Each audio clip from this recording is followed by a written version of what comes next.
Hey, welcome back, everybody. It's time again to talk real estate. Let's talk real estate. Your weekly BS with Barry Saywitz about the current commercial real estate market here in Southern California, as we take a no BS look at both sides of the issues driving the market today to find the best solutions going forward. And today, I think he's got some solutions for us. Maybe somebody sounds like they got some solutions here today. Yeah, good morning, Paul. Thanks. We're back here again. We're going to try and find some solutions, and if we can't find them, we're going to make them up, I think. So I'm excited for today's show. We have a great guest with us today. But before we get going, I am Barry Saywitz, president of the Saywitz Company and managing partner of Barry Saywitz Properties. And one thing that I've learned in my 30-plus years in doing this, it is to look at both sides of the equation and try and come up with the best solution. And so we're going to try and do that today. Before we get started, I do want to do a shout out to all of the folks who work for the airlines, the flight attendants, the pilots, everybody at the airports. We have exciting news that took place today where you don't have to wear a mask, at least in the U.S., at least for today, until somebody maybe changes it. Hopefully not. But thank you for all you folks do in making our lives a little bit easier as we travel. So with that said, I want to welcome our guest, Rae La Roux, who is a Republican candidate for governor of California, which is exciting amongst itself. Nothing could be bigger relative to real estate market and every Californian out there other than what happens at the top in Sacramento. So Jenny, welcome to the show. I'm so glad to be here. Thank you for having me. Yeah, so it's exciting that we're here in April and we're thinking about November. I feel like we just dealt with this not too long ago and we're back at it again. It seems exactly like that. But to me, really nothing could be more important to what happens in terms of the direction of the state going forward. And so before we get started, I got all kinds of stuff I want to ask you about. But in terms of your history and where you come from, I know you've been involved with a number of different companies, but share with our viewers around how you got to where we are today. Sure. Well, I have had a great career, 20 years in business.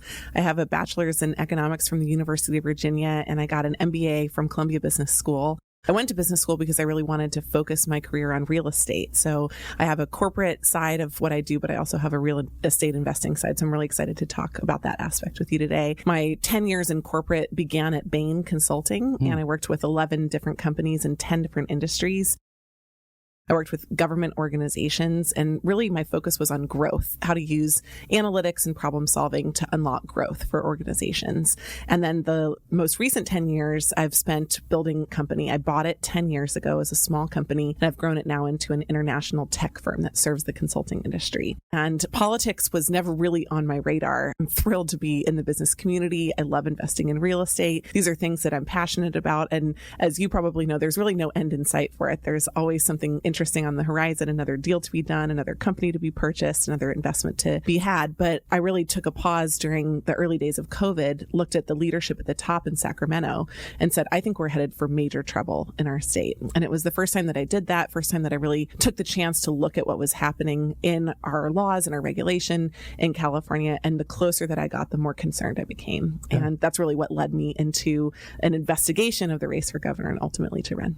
Got it. And so here we are, sort of in the beginning stages of the thick of it, I'll call it. An interesting time after the recall. And so now I'm going to call it, we're coming out of COVID, and now we really got to look forward. And we have a whole host of issues exclusive from what happened with COVID, looking ahead in terms of interest rate rising, cost of homes, supply chain, all kinds of stuff. What do you think are some of the key issues in this election and that face the state that you're focused on with what you're dealing with? Absolutely. So I looked at the data from the recall, and I was really fascinated by one key point. The number one correlated factor for whether somebody voted yes or no on the recall, yes was to remove Newsom, no was to keep him in office, was their belief about the economy of California. And if you believe that the economy was in danger, you voted yes on the recall. If you believe that the economy was fine, you voted no on the recall. And that was really before a lot of what we have now today in our everyday news and our vernacular was becoming commonplace. We didn't really talk about inflation in September 2021. We weren't really discussing supply chain shortages. We weren't talking about wage hikes and issues with labor shortages. We were really just facing COVID at the time. And so now we are looking forward, and we have this major economic change that is affecting especially middle-class Californians, as well as everyone who goes to the pump, which is most of us, everybody who is affected by wage hikes strikes, which is every business owner, right? And so this is having a rippling effect, and it's going to really change the game for us in November. Yeah, and let's start with, I guess we'll try and break it down a little bit. Talk about employment or unemployment or lack of employment or lack of personnel for employment, all of it. I mean, you rewind a year ago, and we had probably one of the highest unemployment rates of any state in the country. I think we were number 2 at one point. That's right. And now you can't find people to work. Either Correct. some people don't want to work, or people are just jumping ship for a different, better, closer to home job, or whatever the case is. Or they're leaving the state. We've lost 1% of our population. That's a material part of our workforce. Yeah. And so as a small business owner myself, I struggle with these issues on a daily basis. I talk to other business owners, and everybody's saying the same thing, which is tough to find good help in this environment. And then to me, it seems like that then stifles growth. Absolutely. When we can't find workers, and I've gotten to the bottom of some of why that is as I've talked to business owners across the state, then we're not able to produce goods and services. It slows everything down, and it has a compounding effect. So the issues with labor really touch all of us, whether we're just consumers or whether we're producers as well. Well, I spoke with somebody yesterday at one of the banks we deal with, and they said, we think that the whole labor issue is going to level itself out, and that labor will be more readily available to employers going forward. And then I asked the question, how? I guess I'll ask the question to you. How does that go? I mean, we've got bad news, right? We have to produce less, consume less, which usually means a recession. And I don't think that anybody in leadership is thinking like this or preparing for it. But if we're going to slow down the overheated labor market, we're going to see interest rates rise. We're going to see people slow down their investment. And when we're going to be producing and consuming less in the process. And it's part of what happens when we overheat an economy with the very low interest rates combined with the excessive stimulus that we've seen. And I remember sitting down with somebody the first 6 weeks of COVID. He asked me, do you think we're going to have inflation based on what's happening with government spending? Yeah. And I said, look, the inflation equation is actually, unfortunately, very simple.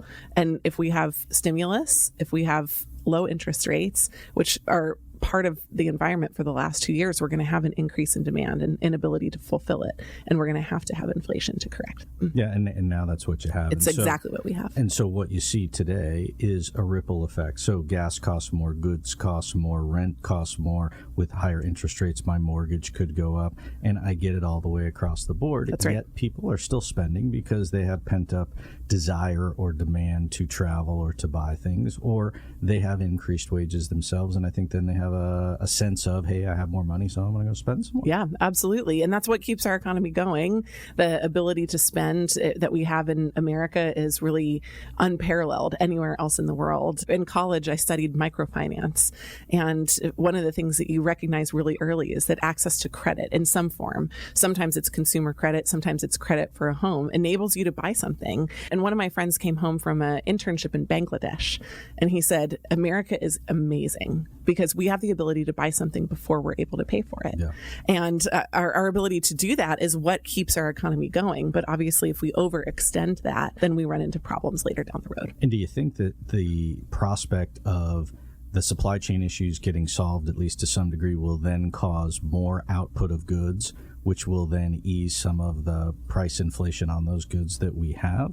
And how do we in California deal with that or benefit from that? Yeah, I mean, let's bring it down just to a basic issue. If you're buying a car, which I did recently, you're buying a car. If you can't get a car because it's not sitting on the lot because there aren't enough that are being produced, what the dealerships are doing right now is that they're adding a surcharge, $10,000 or $15,000 on top of a car. I mean, that's for many cars, 20, 30, even 40% increase on the price of an automobile. And so your inability to purchase it puts you in competition, greater competition with other people, which raises the price, just going back to basic economics. Okay. And so if we slim that out, if we kind of make sure that the supply chain is back to normal, more streamlined, if we do that by adding labor at our ports, by increasing the efficiency with the use of technology to get goods and services where they need to go, by increasing onshoring again, so we have a very complicated supply chain system. We're seeing some of the breakdowns of that right now. Then, yeah, we would absolutely see prices decrease because we'd be able to more rapidly match demand with supply.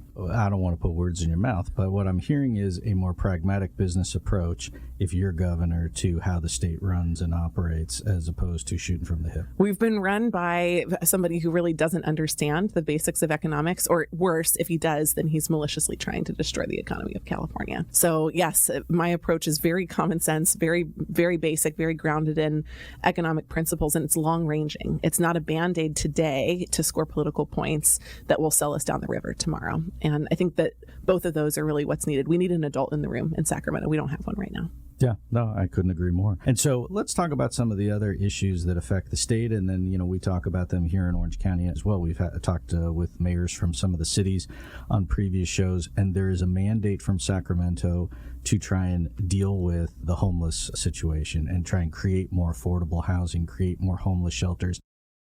Appears to me that they have sort of passed the responsibility and the pressure to the individual counties and cities to try and help solve those things. And how do you do that other than to just throw money at it? And sometimes that doesn't even solve it seems like. Under Gavin Newsom, we've gone from spending $2 billion on homelessness to $12 billion. And you can see the result of it. We have more homeless. So it's clearly not working. I mean, that should be a really basic management metric. Anyone who runs that kind of management process anywhere in the private sector, heads roll, right? Yeah. You don't get to stay in your office if that's exactly what happens. So the spending of money is really focused right now on a creation of permanent housing, free permanent housing, which is a burden to the taxpayer forever.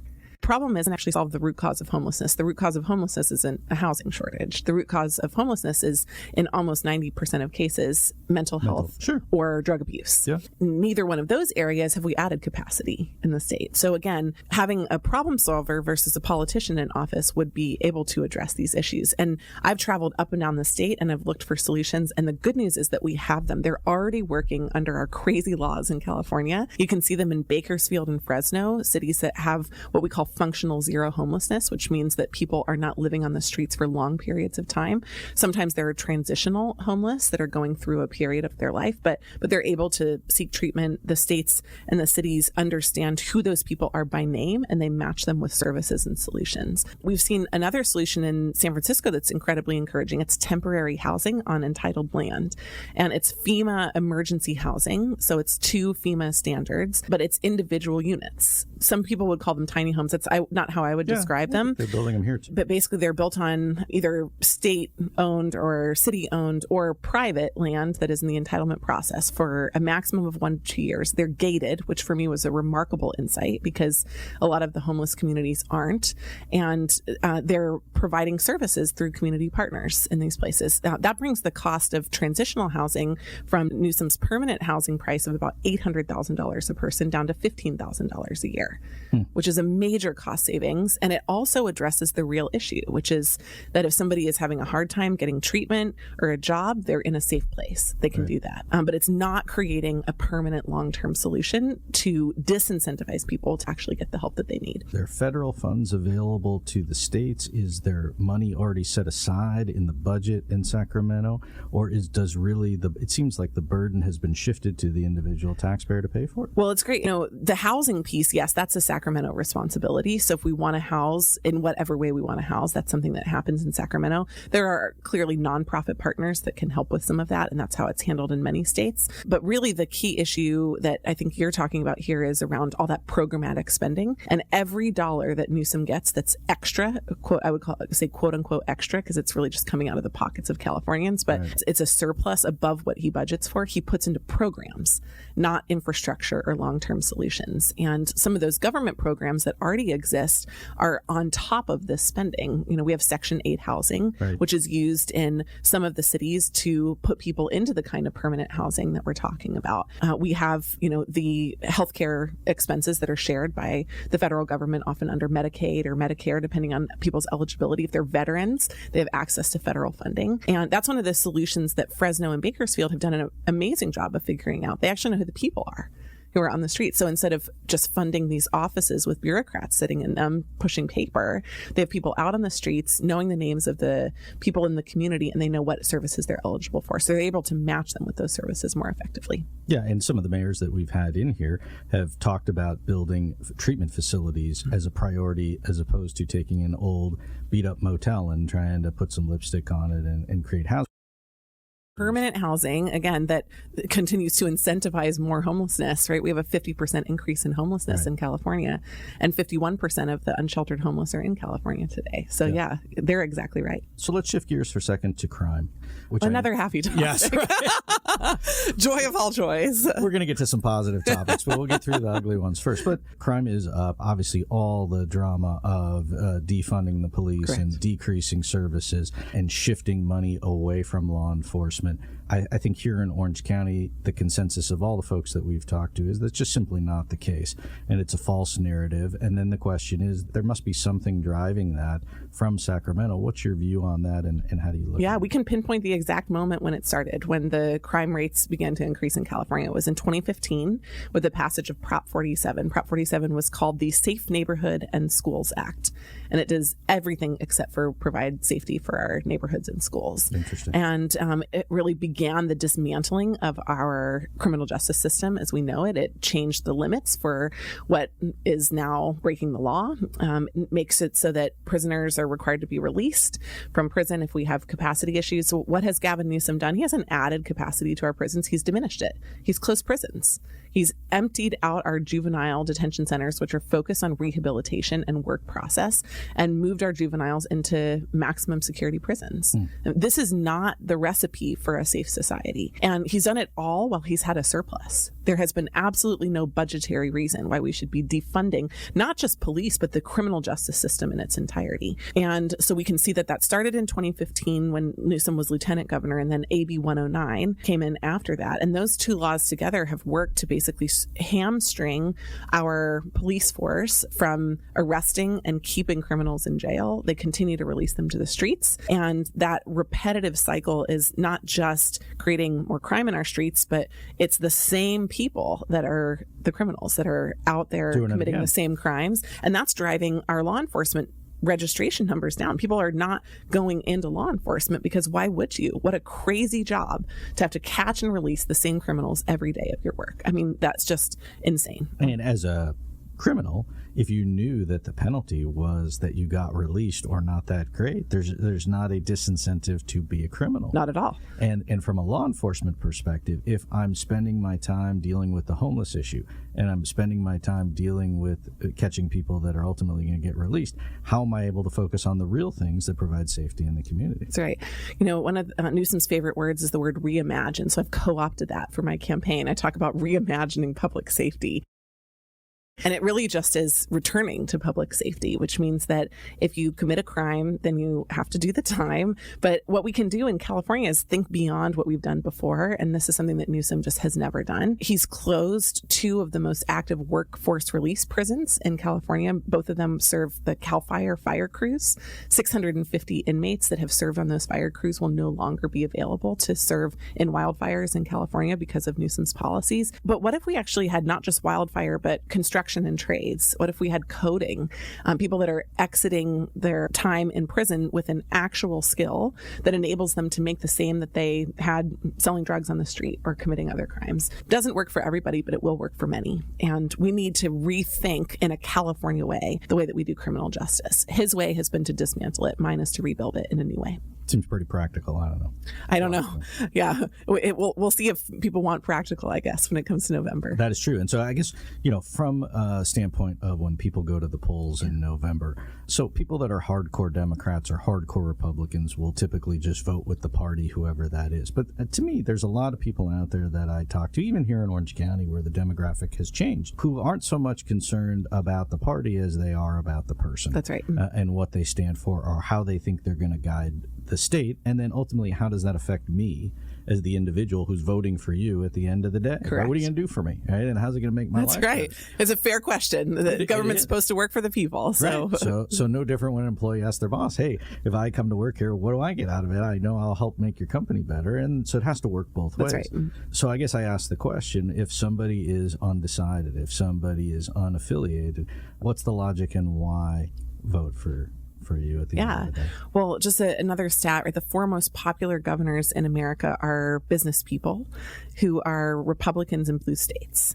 So they're going to vote for a business person because they're not looking for a politician. So I think that's the first thing. They're looking for authenticity. And we see that in the data from everywhere else in the country. People that leave their party and look for a person, they look for authenticity. But they also look for solutions that are going to make a difference. And my three are this. Number one, we need to return to safe communities.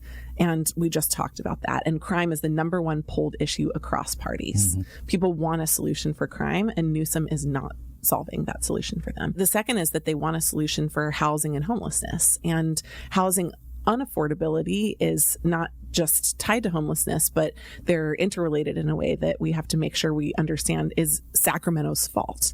Because not building in California reduces supply. The demand continues to go up for housing, and then we have these unaffordable house prices.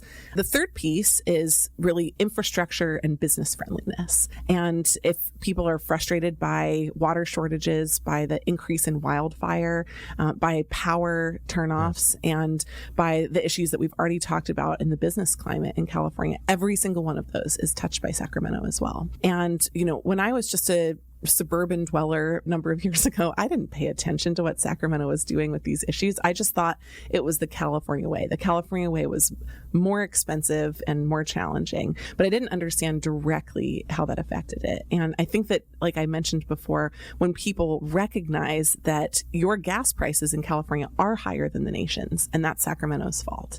By a lot. I mean, it's not even close. Yeah, that your house prices are higher than the nation's, and that's Sacramento's fault.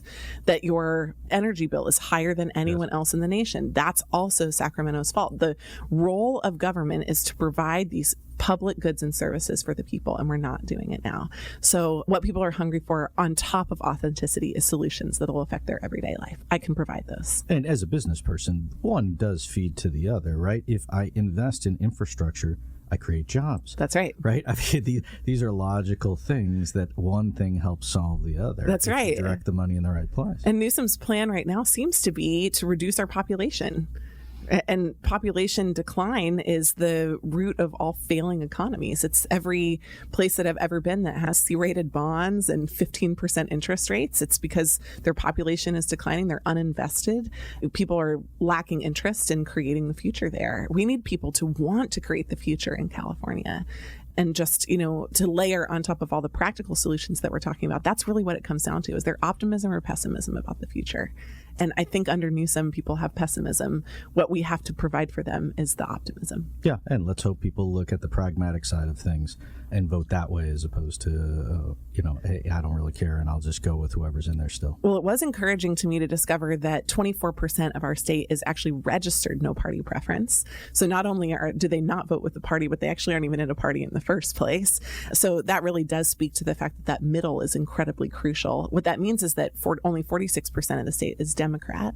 And we're hearing from all over the state Democrats that are willing, not for a social warrior, right? They're not looking for somebody who is totally, in their mind, unappealing on social issues, but they're looking for somebody who will solve problems. And I think that we're ready for that moment in California. Got it. Let's talk real estate for a quick minute. We don't have a lot of time. We could go all day. So all of these things relate back to the real estate market, right? And so you have rising interest rates. That is going to make the cost of buying a home or my monthly mortgage payment just go up. Absolutely. And for those that are in the lower and middle class or first-time home buyers, it just pushes the goal line, in my opinion, a little bit further. Sure does. Away. Your dollar doesn't go as far. And then what happens is if I decide not to buy because I'm going to wait, maybe interest rates will go down. Maybe the market will cool.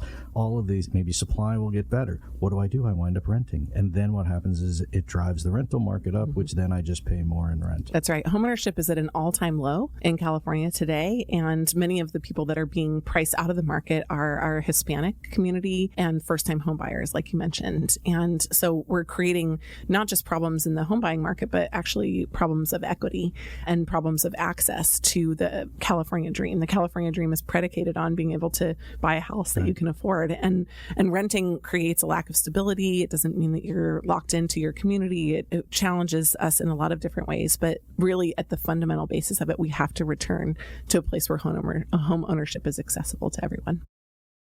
There's no magic button to push. I wish there was. But the idea that the economy rights itself a little bit and there's more stability, we've talked about it on other shows, there's still an issue of supply and That's demand exactly at the right. end of the day, right? You cannot deviate from the simple concept is if there's not that many homes, prices will just run That's up. right. And so you've got to make it either easier for builders to build homes or provide alternative types of housing or tax credits or easier financing or something to be Or able all of the above, Yeah. potentially. Yeah. When I look at how to solve problems like this, I look for where it's working, and I always look at California first. Sometimes you can't find it in California, but we can just look at Placer County. Placer County in California is growing, has a growth-friendly board of supervisors. They're doing a great job of streamlining permitting, and they're not doing anything that is of any kind of increased environmental impact. They're following all the laws. They just have changed the bureaucracy for how things get done, and they're able to build more. And we can take that model and we can use that in other places in California as well. Better management will lead us to more supply and to better house prices as a result. And in the short term, what's your perspective in terms of where we are with the interest rate market, the stock market, the inflation? At least as we sit today through the end of the year, where do you see it going, and do we see any major changes in the short term? Yeah, so if I were in office today, we would make changes. I would suspend the gas tax in California, and that's a very large portion of many people's income that they're spending on gas prices. It's a large portion for small businesses of their fleet costs as well. Could have 51 cents on the dollar back in the pockets of Californians, and I could increase the supply tomorrow as well by permitting local supply. We used to produce 95% of California's oil in California. Today we use about the same amount of oil per person, but we actually import 65% of that oil. And guess where it comes from? Saudi, comes from Russia. Comes from places that we probably don't really want to be buying oil, and it is actually increasing the total emissions of that oil. And so the narrative around what we're doing on energy is really hurting our economy at the same time. So I'm so pro-environment. I just can't even help myself. I love hiking. In fact, during COVID, my kids and I left the Zoom calls on Thursdays and did hiking Thursdays out in the wilderness. It was one of our favorite parts of it. So I care really deeply about the environment. But this is one of the ways that the narrative has not matched up with action. And we need to make sure that we would make changes. But up until the end of the year, because I'm not in office, we have some limitations for what we expect will happen. What could be done is very much, but what will happen is probably very little.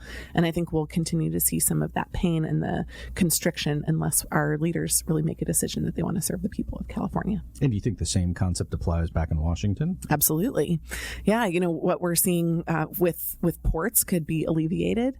What we're seeing with the supply chain could absolutely be solved. The amount of spending that we're doing on the programs that are coming out of Washington are challenging. And we do need to have, rising interest rates to kind of slow down what's happening in the inflationary market. So I do expect that we'll see some kind of continued corrections and changes along those lines. But I think it's also a balancing act. Just because you have rising interest rates doesn't mean all the rest of the stuff goes unnoticed or unattended. Not at all.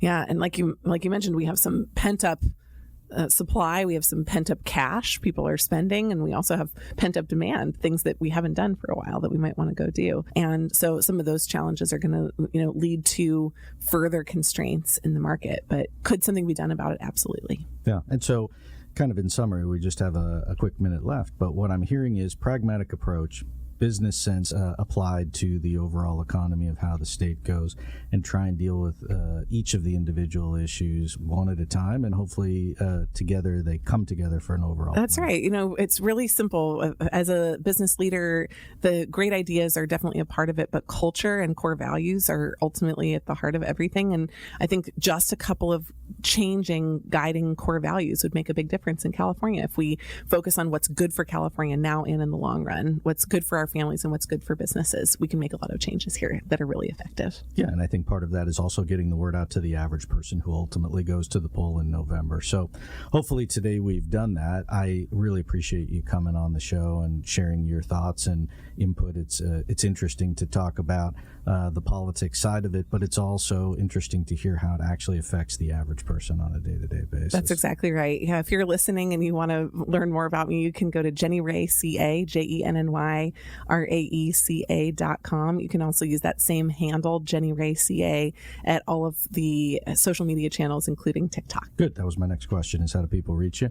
Well, that's all the time we have for today. Jenny Rae La Roux, best of luck to you in the upcoming elections and primaries and all of those things. And I appreciate your input and agree with your philosophy and wish you all the best of luck to you and your family and your campaign. Thank you for having me, and I'm looking forward to better things in California. Yes, me too. And so for all of us here at OC Talk Radio, I want to thank Paul Roberts and the whole team. I want to thank our producer, Sophia. I want to thank all of our listeners and viewers out there. A great week to you guys. Tune in next week. We will see you for more real estate. I am Barry Saywitz, president of the Saywitz Company, managing partner of Barry Saywitz Properties, and thanks for tuning in.